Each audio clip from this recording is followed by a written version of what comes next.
Hello दोस्तों, नमस्कार। आप सभी दोस्तों का आपके अपने चैनल मैथ इन ईजीबी में आपका स्वागत है। जैसा कि आपको पता है, मैं आप लोगों के लिए आपके अपने चैनल मैथ्स इन ईजीबी में मैथ की क्लास लेकर आता हूं, जो कि आपके कॉम्पिटिटिव एग्जाम के लिए इंपॉर्टेंट होती है। तो चलिए हम देर ना करते हुए वीडियो की स्टार्ट करते हैं। इसमें मैं आपके वही क्वेश्चन लेके आया हूँ जो कि आपके एग्जाम पॉइंट ऑफ व्यू से मोस्ट इंपॉर्टेंट है। और जैसा कि आपको पता है कि आपका एनटीपीसी का एग्ज़ाम कुछ जो है आपका मई के महीने में हुआ है और कुछ आपका जून के महीने में होगा। तो इसका एग्ज़ाम ख़त्म होने के जस्ट बाद ही आपका अब सीधा ग्रुप डी का ही नंबर है। तो आप लोग पहले से ही प्रैक्टिस आप अपनी करते रहिए, जिससे कि आपको एग्ज़ाम में हेल्प मिल सके। तो इस चैनल पे आप लोगों के लिए बराबर इसी प्रकार से प्रैक्टिस आती रहेगी मैथ की। तो इसको आप पूरा एक एक तरफ से सारी प्रैक्टिस आप करिए, जिससे कि आपको एग्ज़ाम में पूर्ण रूप से हेल्प मिल सके। तो चलिए हम देखते हैं हमारे यहाँ पे पहला क्वेश्चन क्या है। ये दोस्तों आपको पहला क्वेश्चन साइंस का आ गया है। जैसे कि आपको पता है साइंस के भी आपके न्यूमेरिकल्स आते हैं, तो इसमें से इसको थोड़ा सा ध्यान नहीं दिया हमने। ये आपका साइंस का न्यूमेरिकल आ गया है, तो चलिए हम इसको ही सॉल्व कर लेते हैं। पहले एक पिंड को ऊंचाई से गिराया जाता है यदि वह 3 सेकंड तक गिरता है और जी बराबर 10 मीटर पर सेकंड स्क्वायर है, तो इसका अंतिम वेग भी यहाँ पे कितना होगा, हमको ये बताना है। तो यहाँ पर एक चीज़ हमें ध्यान देना है कि अंतिम वेग और प्रारंभिक वेग, प्रारंभिक होता है u, अंतिम होता है v। अब यहाँ पे कह रहा है कि इसका अंतिम वेग हमें इसको बताना है और u इसका कहाँ से पिंड को ऊंचाई से गिराया जाता है, तो इसका प्रारंभिक वेग हमारा 0 हो जाएगा। ठीक है, मतलब ये स्थिर था, इसको ऊपर से गिराया जा रहा है। अब यहाँ पे जैसे कि आपने यहाँ पर अगर हम कहें कि गति का पहला समीकरण हमारा जो होता है v बराबर यू प्लस ए टी होता है, v बराबर यू प्लस ए टी होता है। और जब इसी को हम पढ़ते हैं गुरुत्वाकर्षण में, तो ये हमारा हो जाता है v बराबर यू प्लस जी टी हो जाता है। ये हो जाता है v बराबर यू प्लस जी टी। इस फार्मूले को हम इसी में कन्वर्ट कर देते, ये हमारा जो होता है ये जी में कन्वर्ट हो जाता है। अब इसी पर हमें क्या करना है, वैल्यू को पुट कर देनी। चलिए इसको हम रखते हैं। तो जैसा कि हमने बताया आपको कि आपका जो मतलब कि प्रारंभिक वेग है 0 है, तो 0 का कोई मतलब ही नहीं है। सीधा हम जी की वैल्यू हमारे पास 10 है और इंटू 3 यानी कि समय हमारे पास 3 है। अब इसको हम गुणा करेंगे 10 तिहाई 30, मतलब कि 30 मीटर पर सेकंड हमारा इस क्वेश्चन का बिल्कुल यहाँ से राइट आंसर इसका हो जाएगा। यहाँ से देख सकते हैं ऑप्शन नंबर ए हमारा इसका बिल्कुल राइट आंसर यहाँ से हो जाएगा। इसी के साथ हम आगे चलते हैं। अगला क्वेश्चन क्या है, इसको देखते हैं।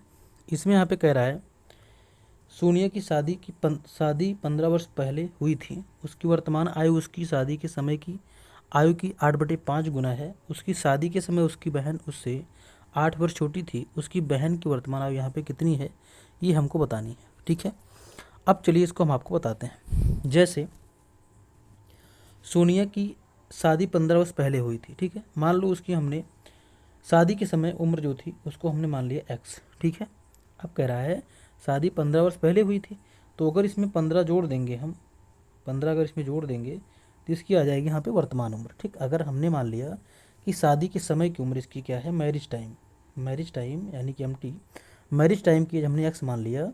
ठीक है, तो ये जो है 15 साल पहले हुई थी, तो हमने शादी के समय मान लिया x, तो इसकी वर्तमान उम्र जो हो जाएगी मतलब वो हो जाएगी x+15। ठीक है, अब बोला है कि उसकी वर्तमान आयु उसकी शादी के समय की 8/5 थी, तो शादी का समय हमने यहाँ पे x माना।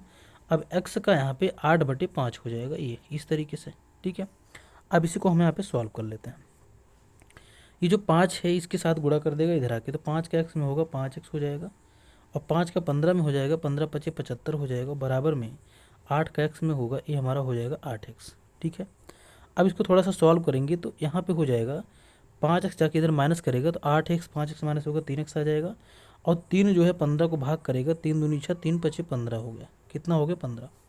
3 दूनी 6, 3×5 = 15 हो गया। ठीक, 25 हो गया। अब यहाँ पे इसकी वर्तमान उम्र जो है उसकी, अब अगर 25 में 15 जोड़ेंगे, 25 में 15 जोड़ेंगे तो हमारा 40 हो जाएगा।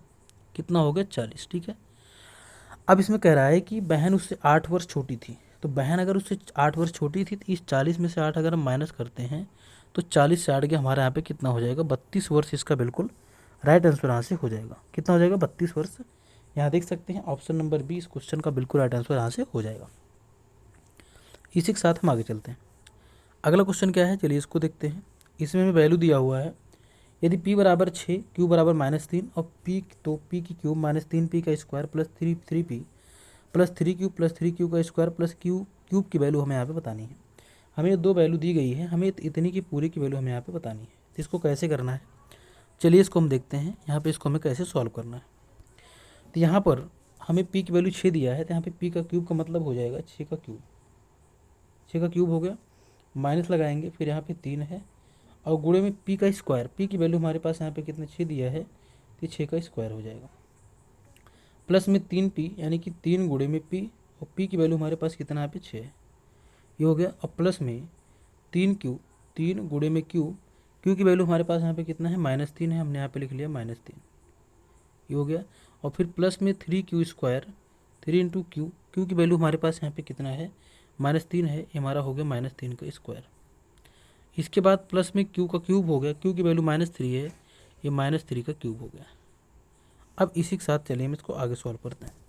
अब 6 का क्यूब हो जाएगा 216। जैसे कि मैं आपको बता दूं कि आपको कम से कम 50 तक का स्क्वायर और 40 तक का आपको क्यूब कम से कम याद होना बहुत ज़रूरी है, जिससे कि आप आराम से इसको आप कर पाएँ। जैसे कि मैंने अभी यहाँ पे लिखा 6 का क्यूब 216। इसी तरीके से अगर आपको याद रहता है तो आप इसको आराम से कर ले जाएंगे। माइनस 6 का क्यूब 36, और 36 को 3 में गुणा करेंगे, 3 छक 18, 3 छक 18 और 3 त्रिका 9, 108 हो गया। इसके बाद यहाँ पे प्लस में ये हो जाएगा 6 तरीके 18, ये हो गया। इसके बाद प्लस माइनस माइनस 3 त्रिका 9 हो गया, और फिर यहाँ पे प्लस हो जाएगा क्योंकि -3 का स्क्वायर 9 हो जाएगा, 9 तरीके 27 हो गया। इसके बाद यहाँ पे 3 का क्यूब वो भी माइनस में है, तो -27 आ जाएगा। कितना आ जाएगा -27। बस इसी को आपको कर लेना है सॉल्व। इसको जब आप सॉल्व करेंगे, जोड़ घटा के जब वैल्यू आप निकालेंगे तो यहाँ से आपको मिल जाएगा 117। यहाँ से आपका बिल्कुल राइट आंसर यहाँ से आपको देखने को मिल जाएगा। इसी के साथ हम आगे चलते हैं। अगला क्वेश्चन क्या है इसको देखते हैं। इसमें यहाँ कह रहा है 1/20 10/40 का कितना प्रतिशत, हमें ये बताना है। जैसे एक एग्जाम्पल मैं आपको बता दूँ कि 2 बताइए 2 6 का कितना प्रतिशत है। ये मान लो हम पूछें कि ये 2 जो है 2 इस 6 का कितना प्रतिशत है, तो यहाँ पे कुछ नहीं करना है, 2 को 100 से गुणा कर दीजिए और इसके बाद इसको 6 से भाग कर दीजिए। बस इसी को सॉल्व कर दीजिए, यहाँ से आपका आंसर आ जाएगा। यही सेम काम हमें इसके साथ करना है। तो यहाँ पे हमसे पूछा हुआ है कि 1/20 10/40 का कितना परसेंट है। 1/20 को हमें क्या करना है 100 से गुणा कर देना है, और फिर क्या करना है इस 10/40 को इसको भाग कर देना है। तो भाग को गुणा में चेंज करेंगे, ये 10/40 जो है 40/10 हो जाएगा। क्या हो जाएगा 40/10 हो जाएगा। और दोस्तों मैं आपको बता दूं इस सब आपका PYQ बेस्ड क्वेश्चन ही है, सब आपका प्रीवियस ईयर बेस्ड क्वेश्चन है। इसमें से आप क्वेश्चन के फॉर्मेट से आप इसको जान सकते हैं कि ये क्वेश्चन कहाँ से लिया गया है। ठीक है, तो इसी के साथ हम आगे चलते हैं। ये हो गया 20 25 100, ये हो गया 5 दूनी 10, और हो गया 5 8 40, मतलब कि 8% होगा। कितना होगा 8%। सॉरी 1 मिनट, यहाँ पे गलती हुई है। 20 25 100, 5 दूनी, ये गलती है, ये 5 दूनी 10, यहाँ पे 2 आएगा, तो यहाँ पे 40 है। तो जब 40 को हम 2 से काटेंगे तो हमारा 20 आएगा। कितना आएगा 20%। तो हमारा इसका जो आंसर होगा यहाँ से 20, इसका बिल्कुल राइट आंसर यहाँ से हो जाएगा। इसी के साथ हम आगे चलते हैं। अगला क्वेश्चन क्या है इसको देखते हैं। यहाँ पर दिया हमको tan थीटा बराबर 12/5, तो sec थीटा का मान हमें यहाँ पे बताना है। तो जैसा कि आपको पता है कि हमारी जो ट्रिग्नोमेट्री होती है ये हमेशा समकोण त्रिभुज पे काम करती है। किस पे समकोण त्रिभुज पे।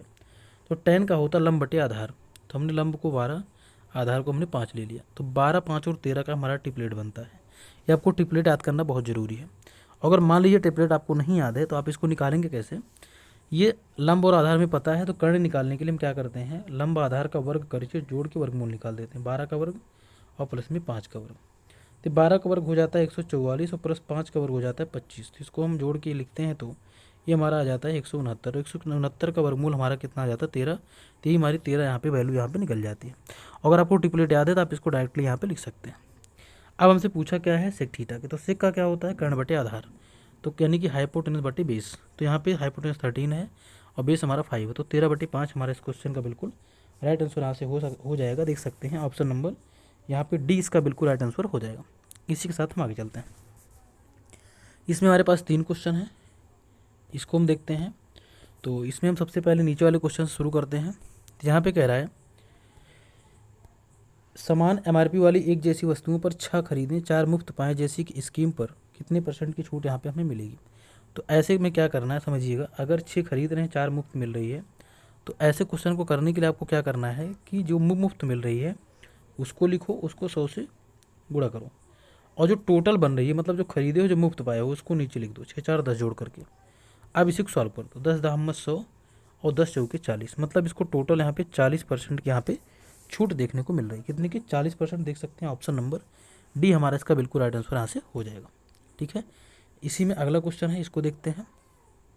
इसमें यहाँ कह रहा है, यहाँ पे निम्नलिखित में से कौन सा अनुपात 3:2 के तुल्य है, मतलब 3:2 के तुल्य कौन सा है। तो इसमें देखिए, इसमें एक एक को आप काट करके छोटा करेंगे, तो मैं सीधा आपको दिखा दे रहा हूँ। 54/36 जो में दिया गया है, इसको जब आप काटेंगे सेम नंबर से तो 18×3 = 54 और 18×2 = 36, 3/2 यानी कि 3:2 हमारे यहाँ पे देखने को मिल जाएगा। मतलब इस 3:2 के जो समतुल्य है वो हमारा है 54:36। ठीक है, इसी के साथ हम आगे देखते हैं। अगला क्वेश्चन क्या है, यहाँ पे कह रहा है स्मृति 21 किलोमीटर प्रति घंटा की चाल से एक शॉपिंग मॉल जाती है और 69 किलोमीटर प्रति घंटा की चाल से वापस आ जाती है। पूरी यात्रा के लिए उसकी औसत चाल यहाँ पे क्या है, हमें ये बताना है।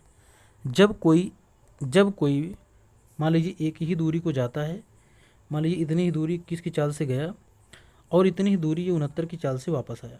ठीक है, अब इस प्रकार की इसको हम इसकी औसत चाल निकालने के लिए हमें क्या करना पड़ता है, इसका एक फार्मूला होता है, 2 गुणे पहली चाल और इंटू दूसरी चाल बटे में दोनों चाल का जोड़। बस यही फार्मूला हमें यहाँ पे लगा देना है। इसका मतलब क्या हुआ, इसका मतलब ये हुआ कि 2 गुणे पहली चाल 21 और दूसरी चाल हमारी कितना 69, फिर नीचे हमारा पहली चाल 21 और प्लस दूसरी चाल 69। बस इसी को आपको कर लेना है सॉल्व। इसको जब आप सॉल्व करेंगे तो यहाँ से आपको देखने को मिलेगा कि आपका 32.2 आपका यहाँ से बिल्कुल राइट आंसर हो जाएगा। तो मैं ऐसा करता हूँ कि वीडियो आपको अच्छी लगी हो, वीडियो अगर अच्छी लगी तो लाइक कीजिएगा और चैनल को सब्सक्राइब कर लें, जिससे कि आज इसमें आपका सेट नंबर पहला था। इसी प्रकार से आपको ये सेट मिलता रहे। इसमें आपके वही क्वेश्चन मैं लेके आऊँगा जो कि आपके 100% मोस्ट इंपॉर्टेंट क्वेश्चन होंगे आपके एग्जाम पॉइंट ऑफ व्यू से। तो आज के लिए इतना ही, बाकी मिलते हैं नेक्स्ट वीडियो में। नमस्कार।